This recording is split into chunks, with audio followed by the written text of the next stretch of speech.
had like a list of people, to spend, time with, and they were the last. Are you cooking one of you? On the last one, Them, big and flower then is dark. I'll have the Besters probably one more time. Yeah. And Sam. Yeah. Trying to get him again. I'm not sure if you and Roy want to see us in there. We might be better to miss for a while. I think we should all try out for dinner. What if we go? The kids can all sit at my house and watch a movie or something, and we can go out. That would be nice. So, Christian was saying that.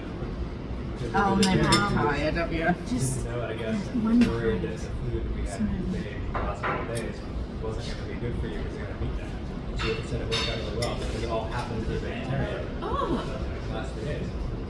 Yes, we didn't know you were a vegetarian, and then we were like, "Oh, dear, let's figure out what we have serving to see how we can tweak it." And we were like, "Butternut It's all soup vegetarian. and cheese tortellini." This was already planned. Yes. So when Mel went, Thank you, Lord. yeah, Mel went, reminded Chris is a vegetarian, and I was like, oh no. And then it was all vegetarian anyway. The Always. Lord knew. But there's always so much. Like when we're making sandwiches, there's Yes. always lots of Yeah. food.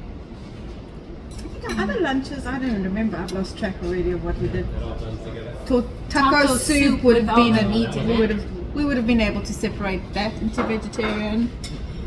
I'm so used to it now and not fussed at all.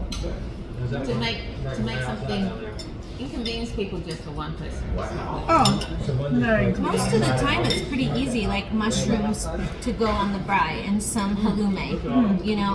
There's always an adaptation. Right, that can it's just happen. like, okay, let's make a plan. And then it was like, this is so easy. So beautiful, beautiful, almost like those cherry. Bacons. Yeah. So I felt like I was part of the crowd. And I got special halloumi. Halloumi is a lovely thing. No, but thank you very much for thinking of me. And I know I told no. Sharon quite late that I was coming, so Easy. it makes it hard for planning. We were intuitive, Chris. We knew. So we're like, let's plan vegetarian for week 2. You had Holy Spirit insight. We prophet. did. We did.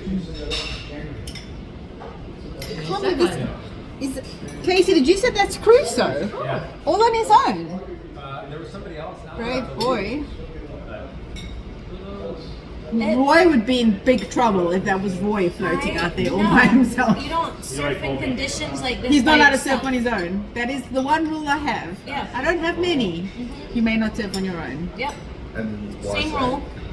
Anything can go wrong. You can hit your head. There's no one. Yeah. I mean, the board can smash you, and When you're way out there. yeah, you need somebody.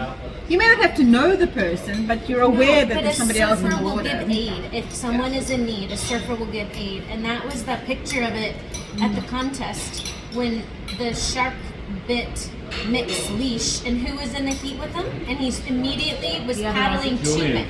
Julian Wilson was out with Mick, and he paddled straight to Mick to say, like, whatever I can do to help, I'm going to help my mate. Even though we're competitors, it doesn't matter. A surfer will help a surfer. So, like, my rule as well, you cannot surf alone. So when he goes out for Donnie, I'm like, you don't paddle out till you see somebody else, bud. Even if it's nice conditions. You never know. He also has a little bit of an inner ear thing where he fell one time on a wave, a big wave, like was it in a barrel, and he hit his ear smack on the water. And since then, he's had a bit of an equilibrium, what is it called when you get dizzy? Vertigo. A vertigo issue.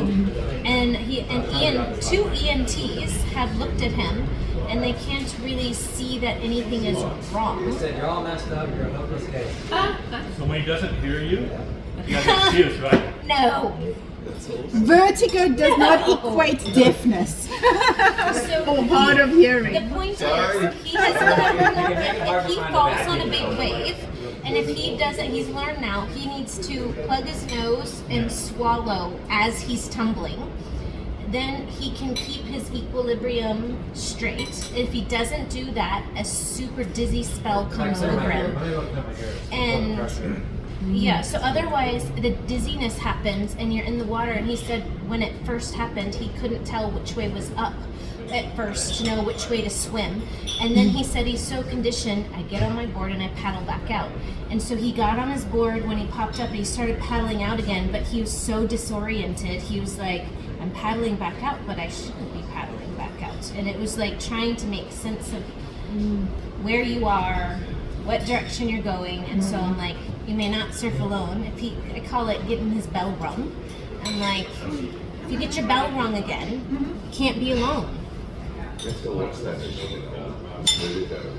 Yeah, that's what happens. It's what kills people. It sounds right, but it's what kills Are people. you right? How does it kill people? Well, because they've got vertigo, when they're older, they fall over more, and once you break your knee, and that's the end of it. Yep. The hip is so dangerous. Generally, there's an awful statistic. I told Casey because his uncle fell and broke his hip, and he had surgery and was in the hospital for weeks, and they moved him to a step-down unit to